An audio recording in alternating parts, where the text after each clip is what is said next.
In April of 2013, the Government Accountability Office published an eye-opening report. It studied some of the largest medical facility construction projects of the Department of Veterans Affairs. The list of cities included Denver, Las Vegas, New Orleans, and Orlando. Compared to initial estimates, cost increases at those projects ranged from 66 to 427%, and delays ranged between 14 and 86 months. Not a great track record, but now the VA is trying to forge a new path, and it starts with procurement. Joining me is the man leading that effort, Gregory Giddens, Executive Director at the VA's Office of Acquisition, Logistics, and Construction. Greg, you've earned a singular reputation in the world of government procurement. About a decade ago, you led the Secure Border Initiative through the political gauntlet at DHS. Last year, you took the VA job amid a very public construction scandal in Boulder. All right, tell me, why are you attracted to these kinds of projects? Are you a glutton for punishment? I just can't resist trying to make a difference. I think it's a great opportunity to engage, in particular the mission at the VA and serving our veterans is something that's very compelling. Now, your office released a memo in December on 5 key foundational elements designed to improve procurement within Veterans Affairs. Give us the basics. Well, the basics of this memo was to really identify functional areas that we need to focus on as we improve as part of the MyVA initiative at the department to better serve veterans and their families, as well as better engagement with our employees.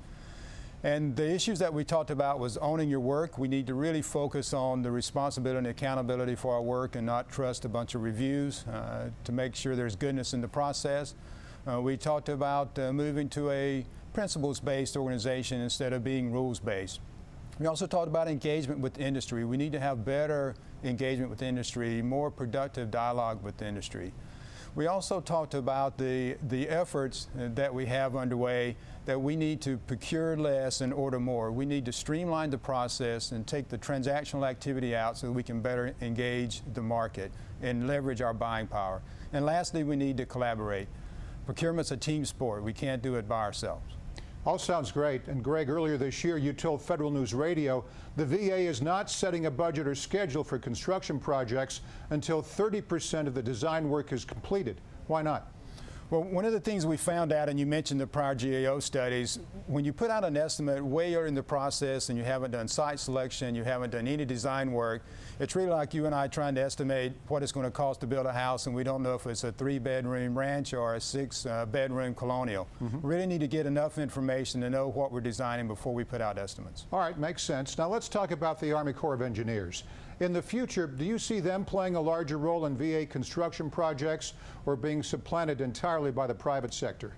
I see them playing a key role for us, and I've had the opportunity in prior organizations to work with the Army Corps and found them to be an excellent partner. So as we enter this new relationship with the Corps from the Department of Veterans Affairs, we do see them being a key player and a key partner for us moving forward. Secretary Bob McDonnell and Deputy Secretary Sloan Gibson were classmates at West Point and business partners in the private sector. They want to incorporate that mentality into the VA's DNA. I would imagine they run a pretty tight ship. How is it working under them? They run a tight ship indeed, but it's working great. They're really bringing through the MyVA initiative a new lens for us at the department, where we're really putting the veteran first. We're trying to focus on the veteran, how they would view the VA, looking at an organization from the outside in, much like the veteran would do, not from the inside out. And realizing our bureaucracy sometimes even getting in the way of providing great experience for our veterans and a way to engage and empower our workforce. We wish you all the best with this. Gregory Giddens, Executive Director of the VA's Office of Acquisition, Logistics, and Construction. Thanks, Greg. Thanks. You can hear more from Giddens this coming Tuesday at Acquisition Excellence 2016.